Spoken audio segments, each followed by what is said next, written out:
Dave here, how are you? Now, I'm not going to be terribly loud. I'm going to be sitting down for most of this show. I'm sore throat and feeling very tired. And taking a salt water gargle and a couple of pills.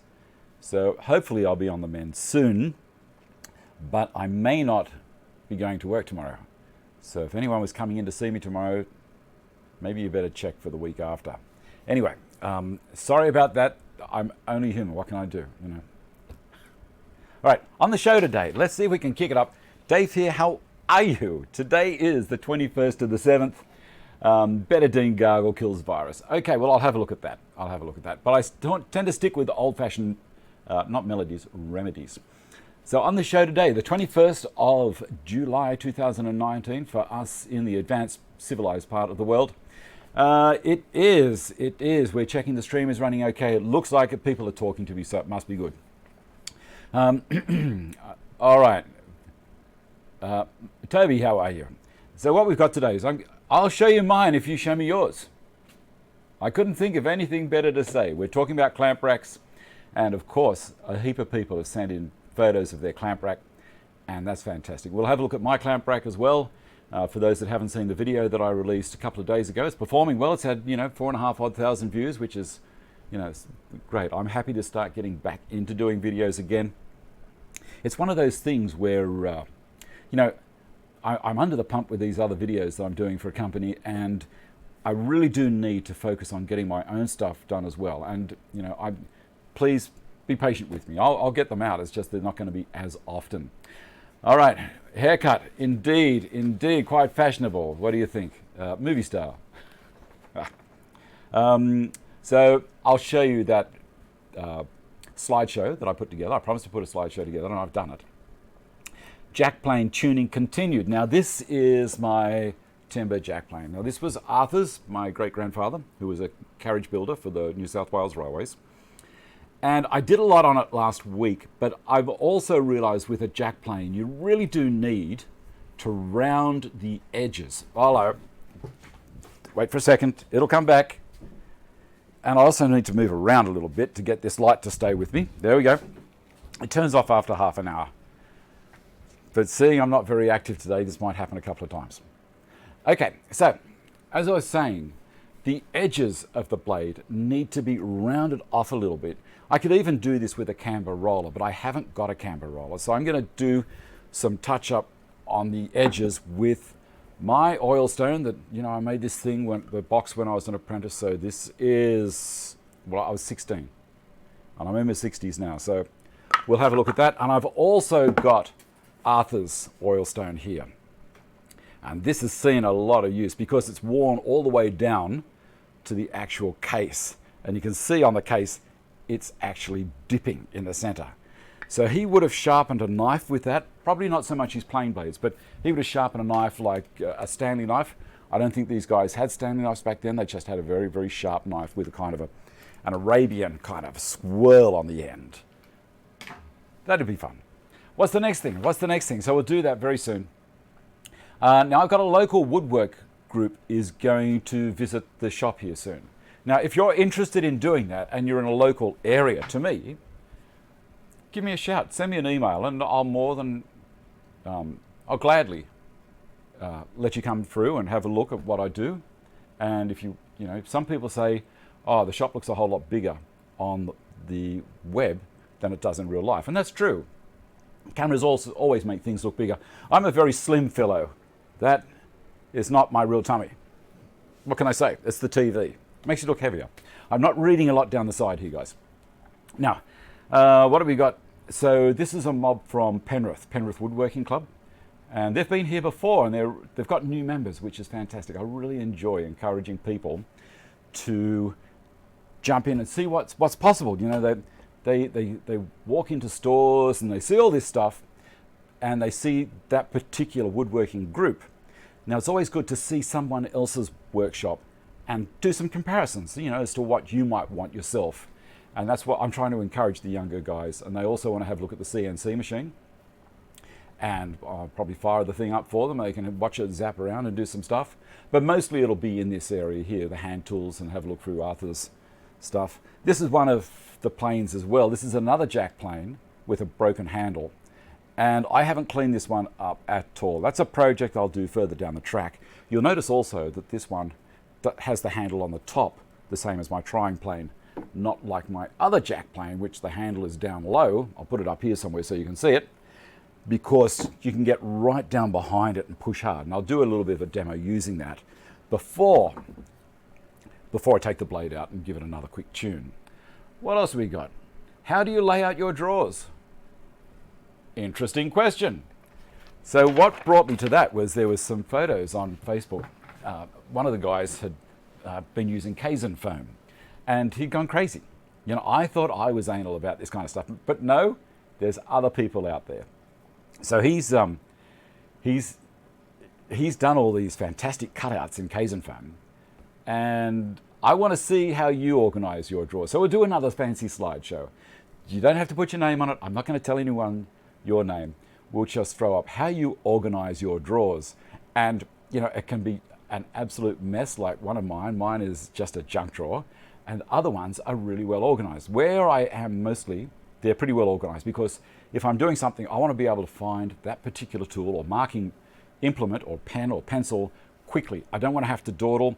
I know the other week when I was mentioning my clamp rack, Chris Sullivan said he doesn't have a clock in his workshop.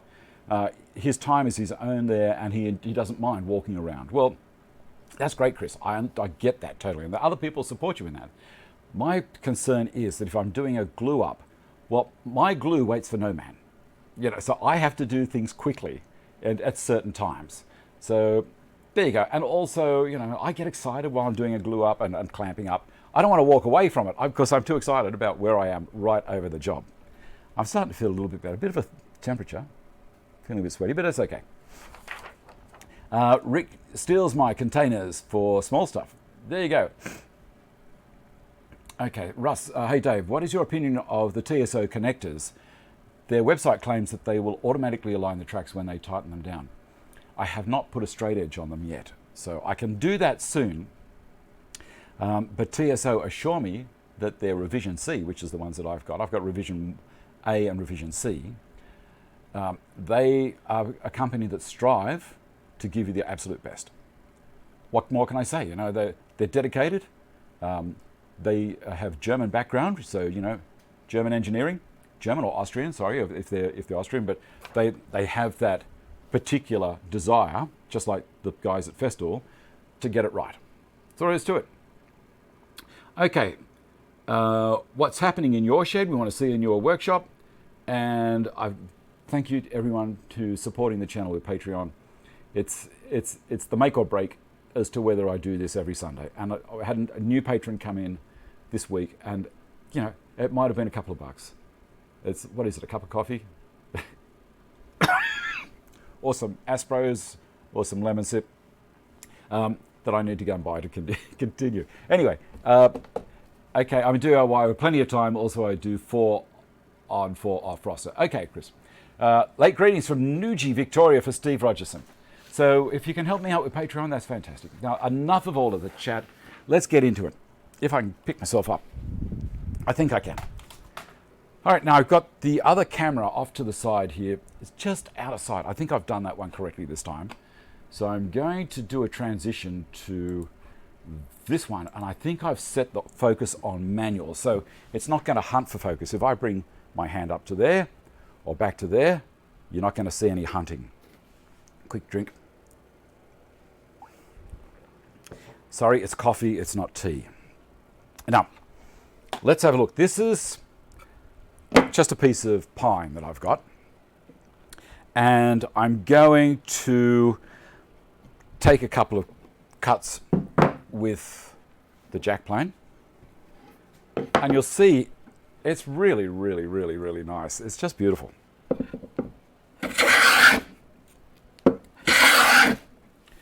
Now, that's the kind of thing that I'm getting from an old wooden hand plane. You know, people look at the wooden planes and they say, well, that's not going to be any good.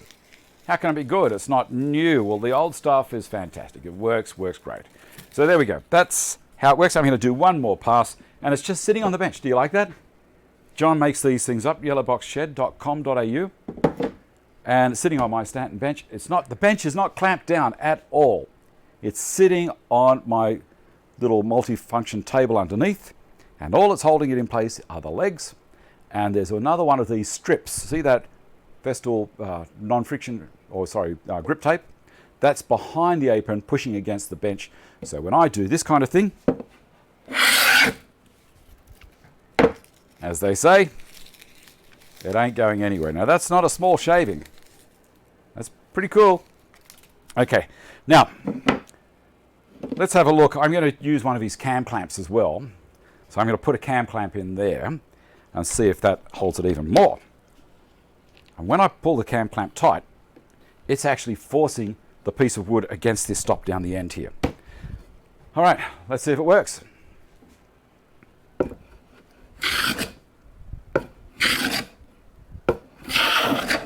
Beautiful.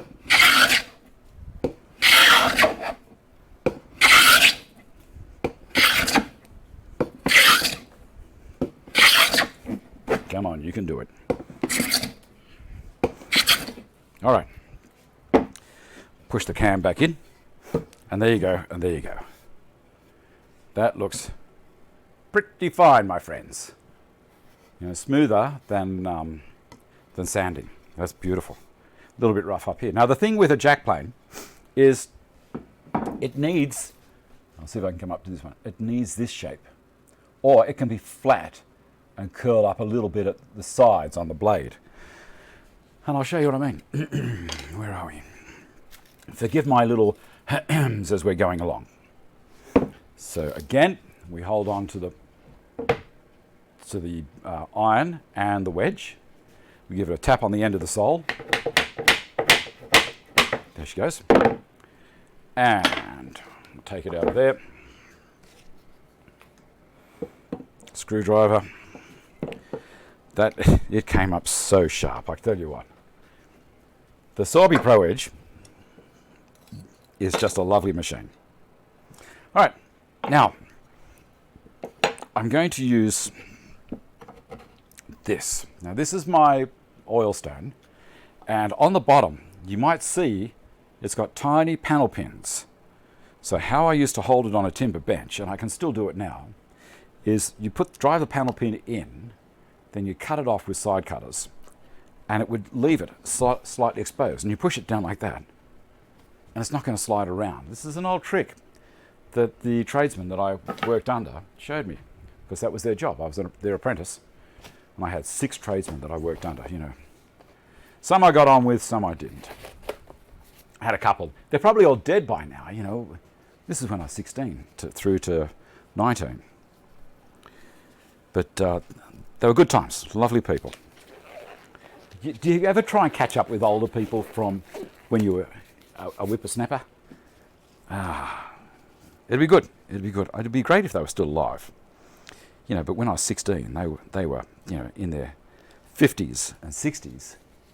So they were all very well experienced guys. So, I don't know. Let me have a look here. What's happening? What did you say, Dave? I'm a DIY. Okay, I read that one. That is so cool. Got the email, Ken. Good. Resend email. So there's a fair bit of chat happening there. Now this one here is my fine side of the stone. And this is the coarse. So it's a two-sided stone, which is very, very popular back then. I've got the gloves on because I'm going to use oil.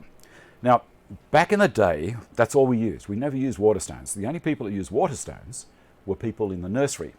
So people doing horticulture always had a water stone. Oh, come on, you silly thing. Hopefully this isn't going to be happening all the time. If it is, you know, it's not an ad break. Ah. Pardon me. I'll get there. I promise not to die on the show. All right. Now, there's a few things that we used to use.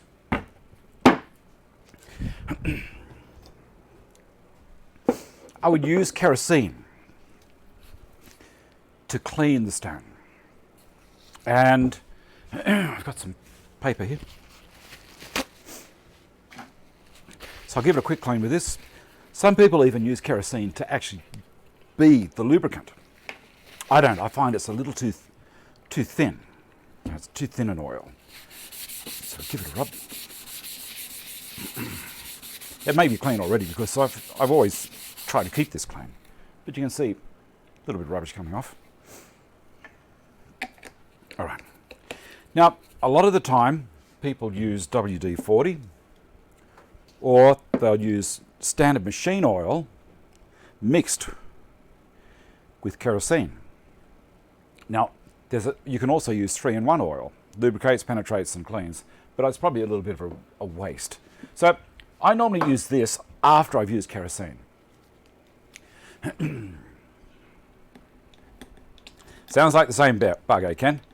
It's always nice if there's some oil in the can. That'll do. So what I do is I put the blade on the stone and I tip it up until the oil pushes away, and I know that I've got the correct angle. Now I'm going to lift. I'm going to lift this side up a little bit and force the blade down over there.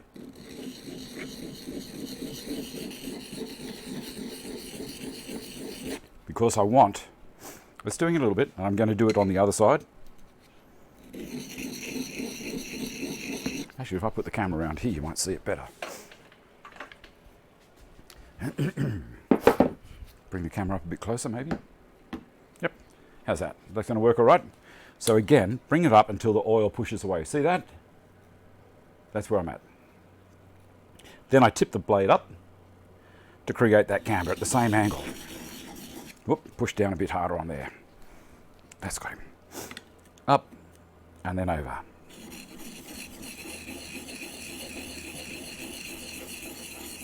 I'll do this for a little while.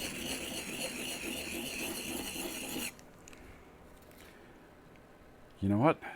That's nearly there. Do the other side.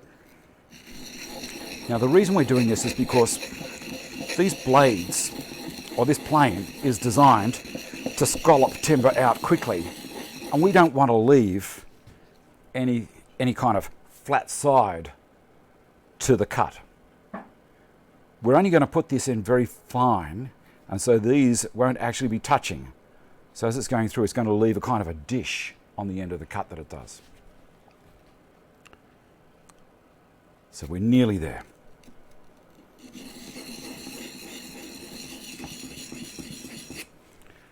Now I'm going to get that I was using earlier, and I'll show you with the square. Now you might be able to see that like so. All right, bring it up. See, it's just rolling off a little bit on both sides. Because we're touching at the top. Don't do that too much because you'll cut your finger. It's rolled off both sides. Okay? So now, making sure that I don't get oil on the bench, because I don't want to do that. I flip her over and hit this with a bit of kerosene again, because I didn't clean this side. And that kerosene is the same as basically, wetting the oil down to make it thinner, so it works better on the stone.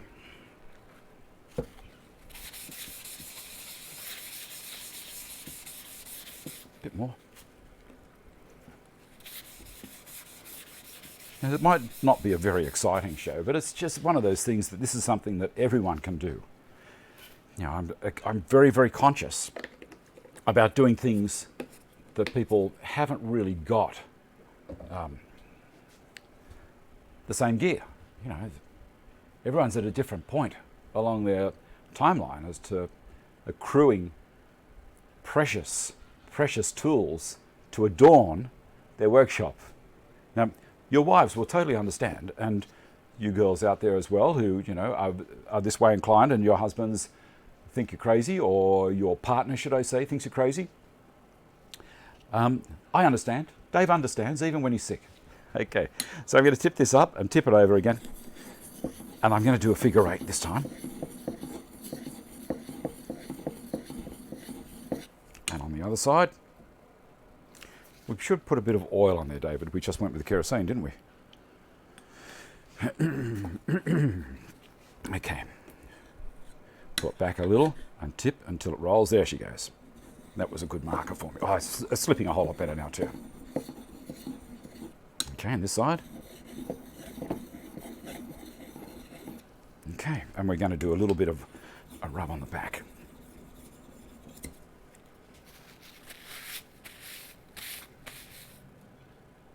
So for hand sharpening, this is a very handy way of doing it. I'm going to take this glove off because I strop. Oh, you like it, Mitch? Okay. Okay, so now I hand strop my blades, and it's something, as I said, I was taught how to do this. If you're not comfortable doing this, don't do it. You know, it's how I do it. So if you very slowly rub the blade across there and then backwards like so. I'll move this out of the way because I get a bit of a speed up when I do this. I'll tip it up a touch. Okay, so here we go.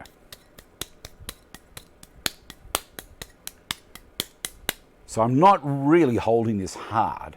I let this wobble around between my thumb and my finger. The fingers at the back are basically just steadying it so it doesn't go too far. But all I'm doing is this. Okay, cross my hand.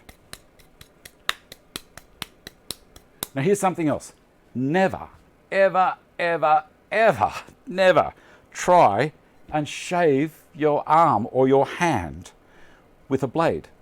Don't try and shave with these things. If you want to see if it's sharp, you do it like I did the other day. For a start, I can feel a little lip there. So I'm going to give it a little bit more of a rub here.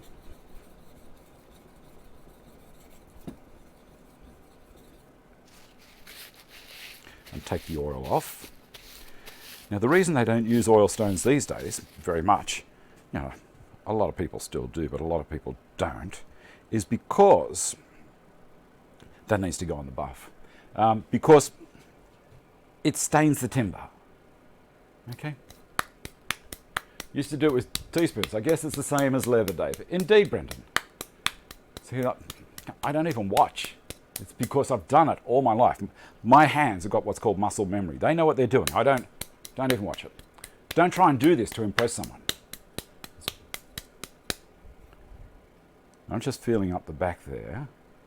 That feels pretty good. Now let's see if it's sharp. Okay, so I'll move this up here. And you saw me using the blade. I haven't switched it over. Yeah, that's pretty sharp. I didn't push hard. Let's go again. Tearing through the back, up the top here. It does the job, you know.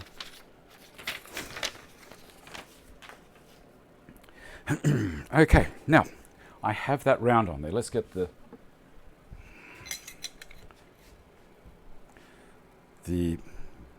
blade, so see if you can see it. Can you see that it's rounding off ever so slightly on the edges? Okay, now I'm going to put it back in the plane. Put the lid back on. These are a great project. Make one. Put your water stones in it if you want to. These are great fun. As I said, first one I made, or that was the first project I made as an apprentice. Second one was the toolbox. A bit more coffee.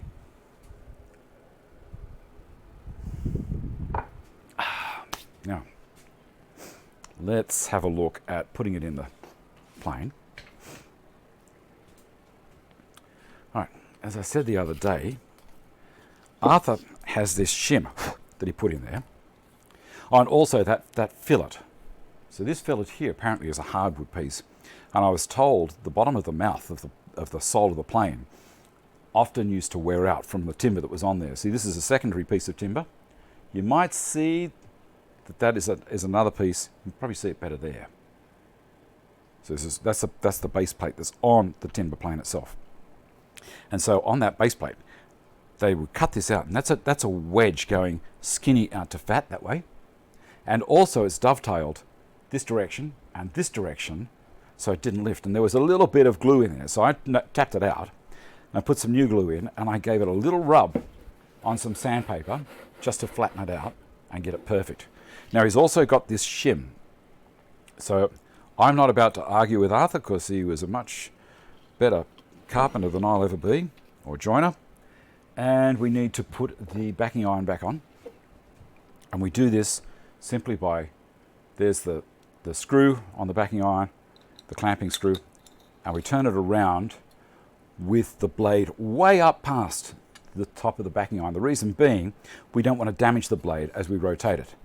Then we turn it over and then slowly bring it up until it's pretty level across the end there. Now this is basically a chip breaker. So that's what puts the curl on these bad boys. I'm going to tighten it up with the screwdriver now. I'm holding it in position, so hopefully it doesn't move away. Because sometimes when you tighten these up, you'll find it'll move around a little bit at the back, and we don't want that to happen. That's pretty good. Now, I need to put this in. This is a bevel down plane. So that means that that's going down. So the screw is going to go down into the slot here. See that slot? That's what that's for. That slot is to allow the screw to go down. Put that in there, turn it around that way, because I hope I didn't break it. I'm going to put the blade in, as I said, bevel down, pushing it back in towards the body or the frog. This area here, above the mouth, is called either into the body or the frog or the, whatever you want to call it. The wedge goes in next. Yeah, this is a quiet show today because David's not very well. And then I can go like that, back up and have a look. And I can, whoop, I haven't tapped it in, David. See, not enough strength today. Make sure that that is out of the way. That's all the way down. Put this in and give it a little tap with a hammer. Just on the wedge, don't hit the iron. Not yet, we haven't set that. You normally bring it about W2, which means, Stephen, so is that 2 millimeters are we talking about?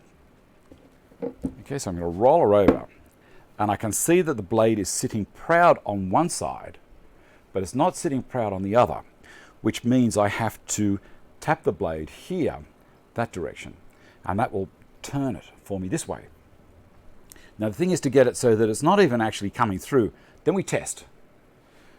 Now this is so much better by natural light, but I don't have any natural light in here, but I have pretty good lighting, so I'm going to give it a little tap, and I'm sighting. You can see me in the small image, wherever it is, here, up the top.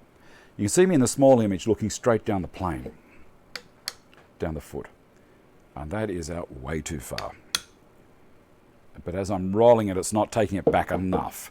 So now I'm going to hold on to the actual blade, not the wedge. And I'm going to give it a little tap back there and then tap the wedge again. And that should take it back down a little bit.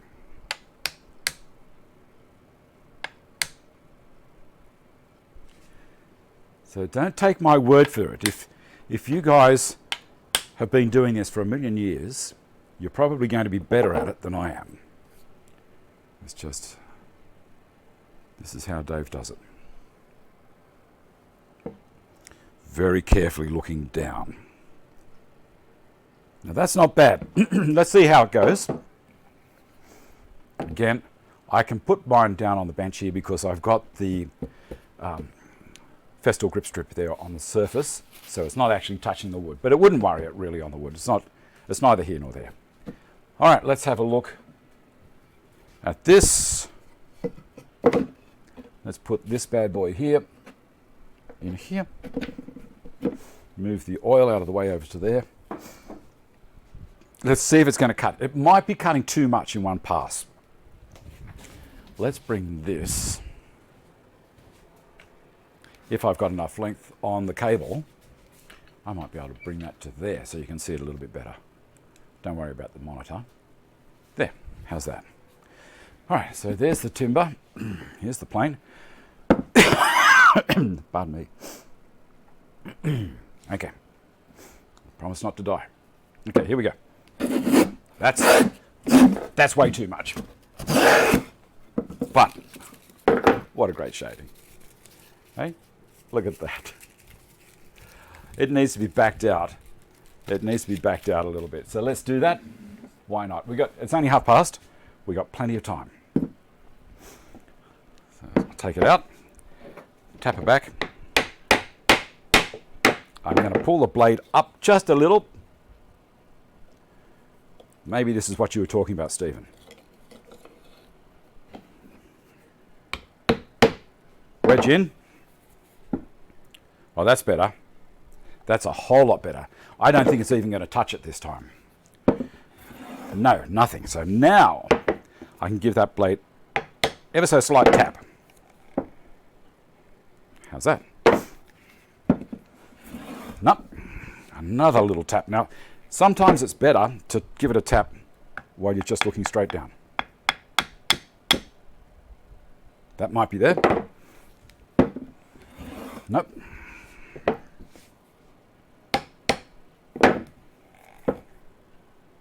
Maybe.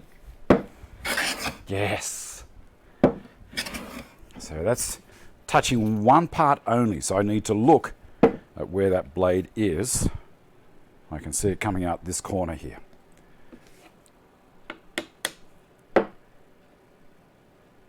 Let's see how that goes. Oh, that's better.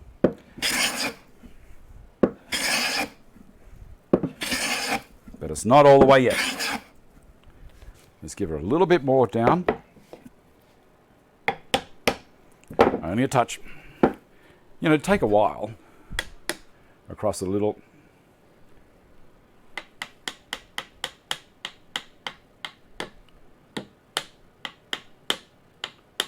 How's that? That's looking better.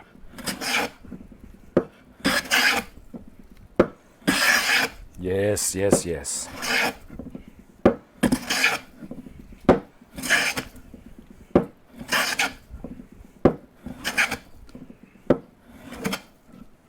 Might be pushing back up again. Oh, I think I've gone too far. That's going to be frustrating. No, good. Now remember, this is a jack, and that's perfect.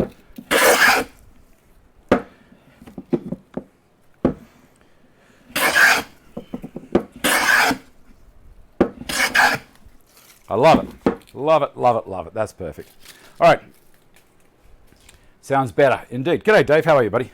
All right, so now I can put that down and dye a little bit more here. And that's cutting through it beautifully. As again, I would go to the trying plane after that, which is this one, which is much bigger. See the size of that in comparison to the jack plane, which I showed you last week. Much longer. Let's see how it goes with that. Tipped over even. Why? Well, because I can. Why not? Put the wedge in, the cam. Beautiful. Let's see how this goes. Come on.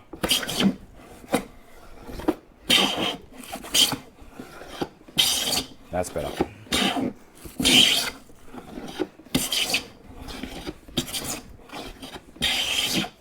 Beautiful. Have a look how fine these are. These are wafer thin. Jim Davey would be proud of those. You watching, Jim? Probably not. If you haven't met Jim, he's an interesting character. He knows more than anyone else I know about hand planes, and he has a bit of a dry sense of humor as well. So don't rile him up, because that wouldn't end up very well at all. I'm going to switch cameras back to the main one. And there. Okay. There we go. What next? What next? What next? You know what? I've cut my sheet up. I've cut the run sheet up. Let's have a look.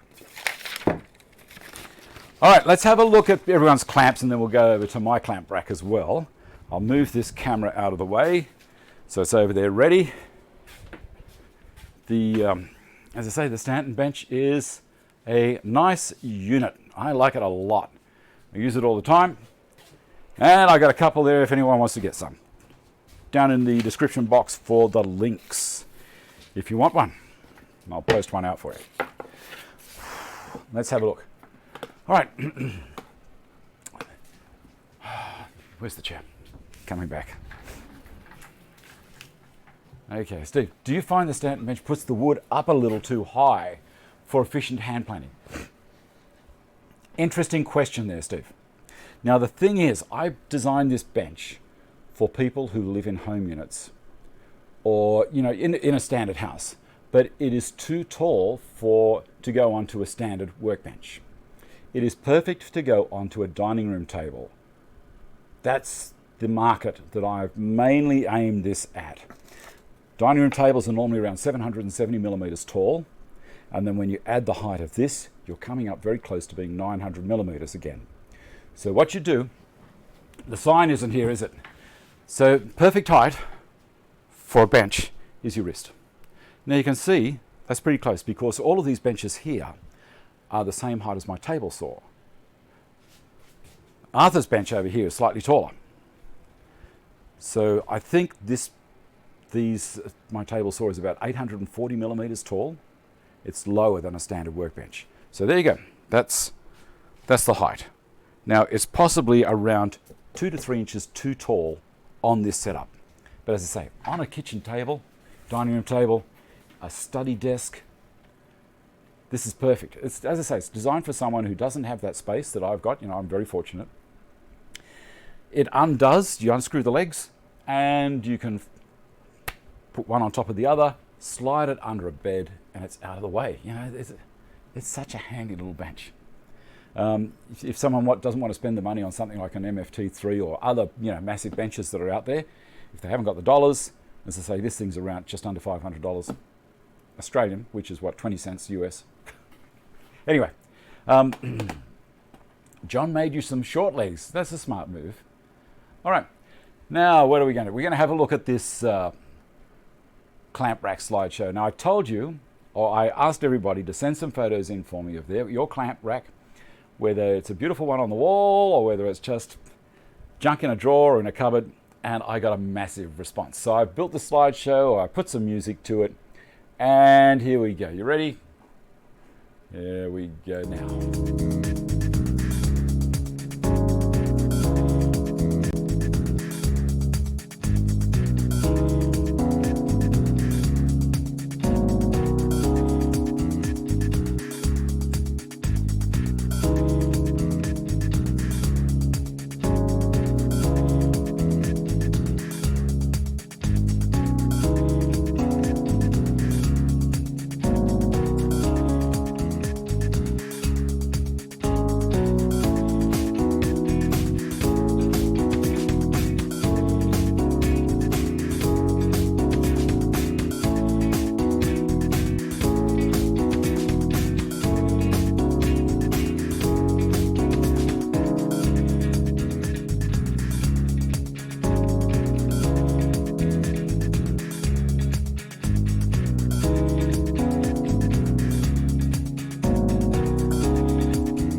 So there you go, that was a bit of fun. And I don't know what everyone's on about. The sign was always there. I just moved this stuff out of the way, you know. So you'll believe me. Pardon me. All right, so what did you think? Do you like the little things like that? It's fun to do. No one had their name on it, so if you saw yours there, that's great. And I did ask for just one picture. And so with that, most of the stuff, it was just the one. People send in a few. Well, I just picked the one mostly. All right, now we're going to have a look at my clamp rack, which I, as I said, did the video on the other week, or last week. And I'll go through why I did it like I did. And there's some factors that other people have got on theirs. And I was aware of those, but there was limiting factors here that I couldn't do some of that stuff. So we need photos. What was I asking for photos of before? I forget. How do you lay out your drawers? So I'm going to do a video just like that, put some music in it, and there we go. Mixture of honey and vinegar, great for sore throats. Thanks, Ron. I think there's a few people ahead of you giving me good advice, but look, I'll take it all on board. As I said, I had a saltwater gargle this morning. I just woke up with this rotten thing. It sneaks up on you, bang. Must be the haircut. I've got a chill because the hair was coming down the back of my neck. And you seen Ron Polk lately? Poor old Ron. He's growing. He's reliving his surfer boy days. I think he's growing it, and well, good on him. Good on him.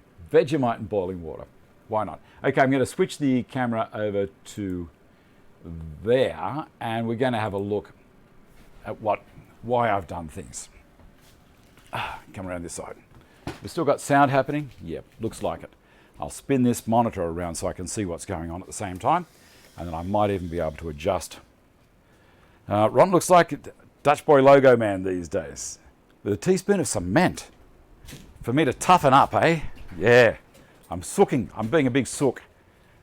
All right, I'm coming around the other side of this camera, and I might adjust it up a little bit so we can see what's going on. All right, I'll duck down here so I can talk to you about it.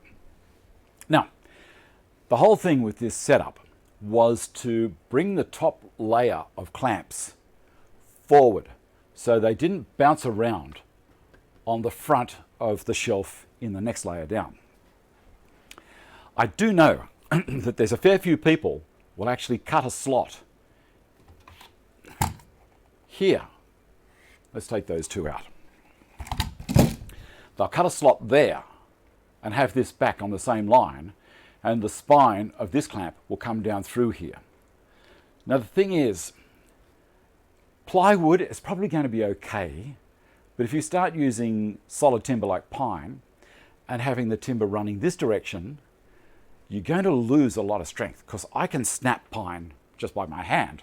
And some of these, when it's in that smaller section, it's easy to break those boards. You see these karate guys go, chop, and it's dead easy. As you know, it's along the grain, it's a little board like this, and everyone goes, whoa, yeah, fantastic. Rubbish. Anyway, so the plywood is a different story. I'd like to see them do it with plywood. Man, oh man, break their arms, and I would have a giggle. Am I bad to say that? Anyway, so that's why I didn't do that. Now, also, I've seen people have the second clamp mounted here, you know, with the same kind of thing upside down. But you're relying on this thing here being on the end of a parallel clamp. Now, just about all parallel clamps have that.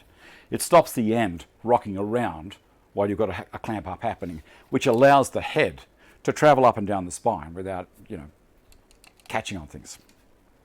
So I could have done that, but again, the same kind of problem. And a lot of the time, I'll take this off because it's easy to do. Now that I've said that, goodness gracious, got it. I can take that off, you know, when I'm well.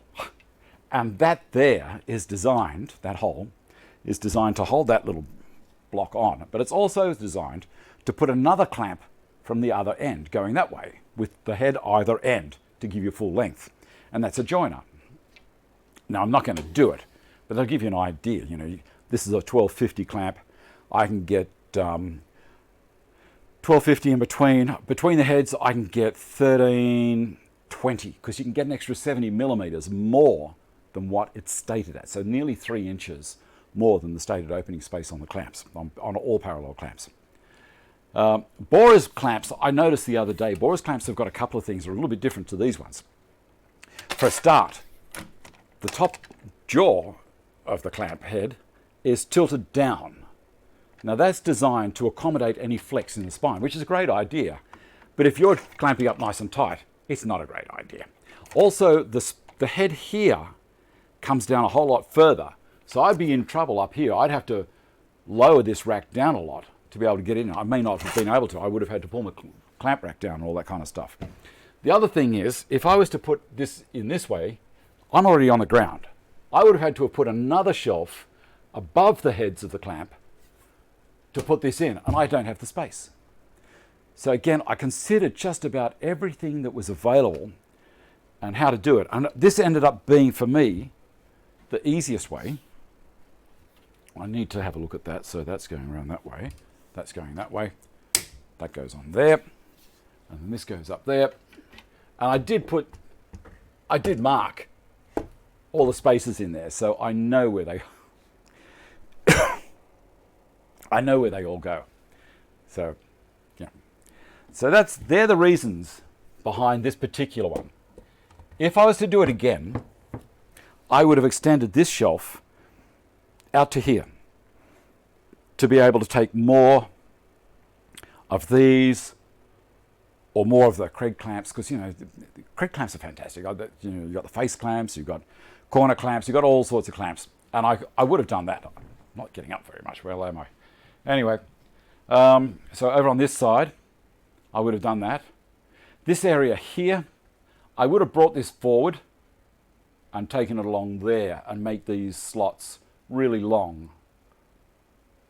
It holds the gear clamps well, but it would have been better. These things are always after you've done something. It might be Mark III. I said with TSO products, they had revision A, revision B, and revision C, and they swear by revision C being perfect for the joiners. But even so, with revision C, I've noticed that they say to put another track for a track saw behind and pull it up tight before you screw them up. So maybe we're reading something different, or maybe I'd read something older than what you guys have read recently. These deep throat clamps, the reason that only goes to there is because it goes to that point. That's where it starts to camber up. So there's only ever going to be support here. Now I know there's a lot of people put clamps on this way on their wall with these as well. My problem with that is that if I come out, say, 4 or 6 or even 8, I'm really getting a massive amount of leverage on those things, and I just become a little concerned that it's going to make it sag and then they're all going to slide off and fall on the floor. These ones, there's nothing really stressing it. The other comments I've had from people is that if only I had some wall to put it on. Well, you have a look. Mark Bonger's sent in a photo to me a while back about his clamps, and he's got a space a foot wide, and he's got a heap of clamps in there. It's just how he engineered it. So, it doesn't have to be this big. As I say, I keep on saying, I'm very fortunate to have this much space, but I did also have to muck around. I took the main bucket out of my Festool separator to be able to fit it under there so that I could keep the clamp rack to this side of the timber rack. I guess I could have taken all of that wood up there. Now I've got 12 by 2, or you guys at the States would say 2 by 12s, cypress pine, which is around 5 meters long. And it's huge, and that's for a rainy day. That's a massive big table I'm going to build one day. I've had those for 20 years, so they're totally seasoned. Beautiful wood. And they're stacked flat up there. There's no twist. My big table that I take to shows, that is made out of the same stuff. It's beautiful. Anyway, so that's how it works. So, the spring clamps, they're fantastic up there. I didn't have to do this to lock them onto something. Grabbing them is dead easy. Same with the little ones, they just slide straight off. And the rubber mallet. You'd swear black and blue, that's a Bessie rubber mallet, but it's not. This was from Big W. So if you're in Australia, you'll know who Big W is. It's a Woolworths store. And I think that was about $5. It's fantastic. I drilled a hole through the end of it, put it on a nail, drove a nail into there, I should say, and that's where it is. So it blends in. The only thing that doesn't really blend in are these things, but if you're in the know, you'll know that Bessie make those. Vestal have them done for them. So that's a little bit of inside goss. All right, they don't make the Craig ones. Craig clamps are fantastic. I use them all the time. You see me using them on the Stanton bench. All right, I think we've had enough talk down there. It's 10:02. I'm going to spin this camera around again. We'll bring it down here. Oh, not good at all. I think it might be an afternoon. Crashed out watching the netball. So has anyone else watched the netball finals? My wife loves the netball, so we watched it last night in the car on the way home. It's one of those things, you know, mobile phones, they're fantastic, aren't they? Amazing. I'll go to the other camera. So there, and you'll see I'm sitting down, and there's Zoe's workshop sign. I'm going to have a quick read. Snapped a piece of 1/8 like butter. Oh yeah, 1/8 of an inch. I'm going to switch this camera to there. Sorry guys, I'm not standing up anymore. Yeah, so I might crash out in front of a TV for the afternoon. Watch the netball finals whenever they come on. Or maybe a movie. I don't know. Maybe this. I don't know. Tour de France. Okay, John. Because John is a fantastic... was a fantastic cyclist and probably still will be. You know, get a new kidney into your John and back on the bike. Paul Angus, a great thoughtful clamp storage solution, Dave. So I like to explain. I don't have the time in videos. Oh, the finals are tomorrow. Thanks, Ron. Well, maybe we'll just watch some Avengers or something like that. Or DC Comics. I know they're John's favourite, DC Comics. He absolutely loves DC Comics. Him and Julia. You wait for his response. He's going to hate me. No, he likes Marvel. So, try 432 next. Oh, well, whatever. Yeah, Vicky does coach netball. British Open for you. Well, see, I think it will be, I don't know who won last night, but it's going to be Australia. And the semi-final last night, or the final, I should say. They have this thing called a gold final. I don't understand it. You know, Vicky explains it all to me. Kind of, half of it goes over my head, and the other half I kind of grab onto little bits. Them fighting words, Dave. You're with John. Derek, you love DC Comics too. Great. Look, there's not really much more for this show today. I think we've covered everything. I was going to do an earmuffs competition, so I need you guys to let me know whether you want the G6 or the standard. Marvel's the best. Okay, so I need to know whether you like the standard earmuffs or whether you like the G6. Personally, in the workshop here, I prefer the standard earmuffs. The G6, if I was doing stuff like George, who invented them, was a wall and floor tiler, and so he invented the G6s, and that stopped him. You trying to get rid of me? That's John. So that stopped him getting crap in his eyes. But I really do prefer the standard ones. So you let me know what you want me to do, and I'll work out. I'll get George to do another giveaway for us next week. So I'll put that in. It's just I didn't have the password today for Rafflecopter, so I wasn't going back up to the house. I was just going to stay here, drown in my sorrows. Standard earmuffs, but G6 they're eyemuffs, not earmuffs, John. G6 are great for yard work. Yep. All right, Dave Tackland, hello from Santa Cruz. Look, we've got a couple of minutes left, guys. Try up some topics if you want to have a chat about some topics. I can answer your questions. I'm not dead yet. And what I was going to say was the reason I went through the clamp rack a little bit more in the live show was because I don't have time in a standard video to go through all the reasons why I do things. You know, I just promote and tell you what I've done and how it works. Too many meds. IMAFs as I won G6 already. So you want the standard, Jim? Of course you do. You want a second go at it. Well, it's not unheard of. People have won two things on the show, and why shouldn't they? It's a random choice. You know, everyone's name goes in. I hit the button, does a search, and for the IMAFs, it's international. Anyone can win. And for other things like the Triton Whetstone, grinder, slow speed grinder that I gave away from what was the name of it? White's International. That was Australia only, because they're an Australian company. Russ, what chamfering bit did you use when you made your bench with the path guide? How deep did you set the bit? Okay, Russ, I'm going to tell you, I'm not a fan of Peter Parfitt's chamfering bit. It tears the plywood out big time. It's okay on MDF, but it doesn't turn fast enough. If you need to do it on site and you haven't got any trimmers, well, it will get you out of strife.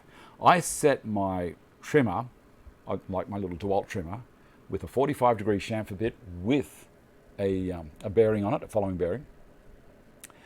I'm just reading a little bit down here. Never heard of IMUFs till I saw yours, Dave. Okay. All right, so I'm trying to focus on what I'm doing here. 1.6 millimeters is the depth that I go down, because I found that works really well with Peter's Super Dogs, because they have a little chamfered collar flange that stops it going down any deeper. Now, John Lafferty's Yellow Box Shed tall dogs also have that same depth. They'll sit in there perfectly, but use them with an 8mm nut assembly that he can supply with them as well, and that pulls it down really tight. The advantage of Peter's is, as you put them in, you tighten the top up, so there's none of this going underneath the bench. But sometimes they can be tight, and you do need to go under the bench eventually to push the buggers back out. Your sister lives in Canberra, David. Okay, so David, it's Canberra. Steve, next set of photos could be idea of portable movable clamp racks. Yeah, we could do that. There was one portable movable clamp rack in that slideshow. I've got one, and I got to tell you, I'm not a fan. I'm really not. They take a big space up, and I understand that you take the clamp rack to the job and away you go, but I always do my assemblies on that one assembly table, which is where I used to normally shoot the show from and have the festival stuff behind me, which is doing a bit of a change for having Arthur stuff behind me at the moment, and of course Zoe's son. That's not a problem, Russ. So the maybe not. I think we'll go with the one, as I said. So send it in to davestantonfans@gmail.com. I want to see pictures of your drawer layouts. Now, if you've got things like Kaizen foam, or you've got things that John has cut out of some kind of polypropylene rubber or whatever, I want to see those. I'm a real sucker for neat and tidy. You may not have guessed that, but it's true. I confess. So what I wanted to get one of those King Chrome tool sets, or King Chrome or Stanley. I'm not sure which one it is, but they have all the inserts in them. And I know that Stanley Black & Decker make a green one for Total Tools, and each of the layers has got everything lives in a place. And man, oh man, I'd love one of those things. I haven't asked Jeremy for one, but here's the plug. I'm putting in for one now, Jeremy. If you're watching it and you think, oh, well, maybe we will, maybe we won't. Kind of shy on the maybe we will side. I'd love one. And I'd show everyone how nice they are. So there you go. I'm a little bit ballsy like that. Have you noticed Jay Bates is doing his new workshop? I think it's fantastic. I love watching a new workshop evolve. So he's using a lot of the stuff that's come from his old workshop. We've got 1 minute left in the show. From his old workshop, and I think it's fantastic. Hats off to him. He's in the Mississippi area, and he is sweating like you would not believe. It's cooking him. His air conditioner broke down in the new shed. So the poor bugger. I don't know what's happening. He's got his new lights in. He's got some other stuff, and he is going to put new air conditioning. He's going to put a couple of mini split systems in. But I even forget what the hell I was going to talk about. Does that ever happen to you? Paul Angus, have you seen Izzy Swan's current shop? Tools on the Wall. Yeah, I have. I don't watch Izzy much. Do you want to know why? I just find what he does is a little bit dangerous.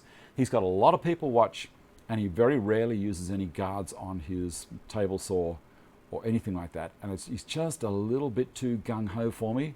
That's not to say he's not a person you should watch, because you get a lot of ideas from him. But I just have this, if someone's just coming in and they're starting off, I try and make sure that what I show them is going to be that they keep all their fingers. And maybe that's crazy of me. Or maybe I should be chasing more subscribers and just do gung-ho, but it's not in me. So sorry about that. You agree, Paul? Okay, look, thank you everyone for watching and putting up with me in my sick bed. My Drawers Have It was great when I had a crew of 20 to 30. Everyone knows where it goes back. Great. John Luke, great show. Remember to let Vicky do all the work this Arvo. That can be taken in a few ways. I will let her know. I will let her know. Let me see what we've got here. Intro and text, and I think this is the one. Thank you very much for watching, guys. Thank you again so much for all of my patrons. If you want to help me out with Patreon, there's a link in the description box down the bottom. Below here, if you're watching on a TV, watch it on a computer for a little bit. If you want to put a comment in after the show in the comment section, it'll be able to do that in about an hour's time.